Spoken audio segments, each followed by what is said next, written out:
Boston में राहुल गांधी के बयान से गरमाई राजनीति, तो इधर अखिलेश के ऐलान से हिल गए मोदी शाह। आखिर अखिलेश ने दोस्ती को क्यों किया मजबूत?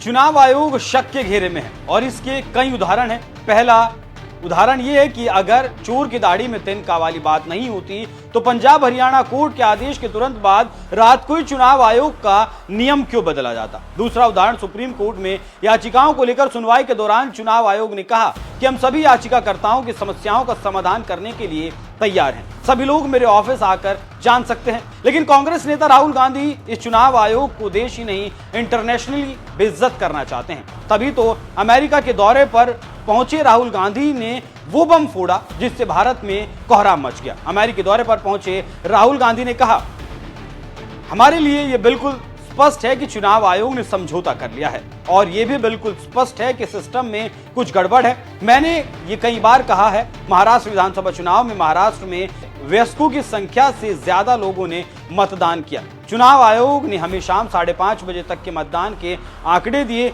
और शाम 5:30 बजे से 7:30 बजे के बीच 65 लाख मतदाताओं ने मतदान किया। इसके बारे में नहीं बताया गया। तो आप समझ सकते हैं कि कैसे राहुल गांधी ने अमेरिका में चुनाव आयोग की धज्जियां उड़ाई हैं। यह अभी चल ही रहा था कि अखिलेश यादव ने ऐसा ऐलान किया जिससे मोदी शाह के होश उड़ गए।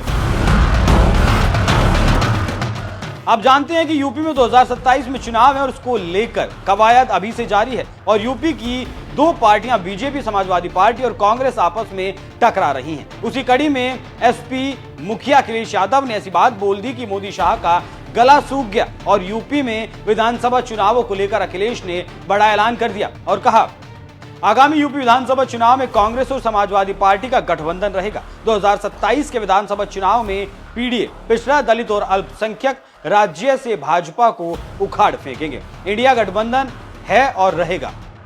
तो आप समझ सकते हैं कि एक तरफ अमेरिका में चुनाव आयोग की राहुल गांधी धज्जियां उड़ा रहे हैं तो वहीं दूसरी तरफ यूपी को लेकर अखिलेश यादव मोदी शाह को टेंशन दे रहे हैं। आप जानते हैं कि पिछले साल हुए लोकसभा चुनाव में कैसे बीजेपी को यही गठबंधन ने नाको चने चबवा दिए थे और 400 पार का सपना देखने वाले मोदी की जमीन खिसक गई थी। लोकसभा चुनाव 2024 में समाजवादी पार्टी और कांग्रेस ने मिलकर चुनाव लड़ा था और काफी बड़ी सफलता भी हासिल की थी। चुनाव में राज्य की 80% सीटों में एसपी को 37 और कांग्रेस को 6 सीटों पर जीत हासिल हुई थी।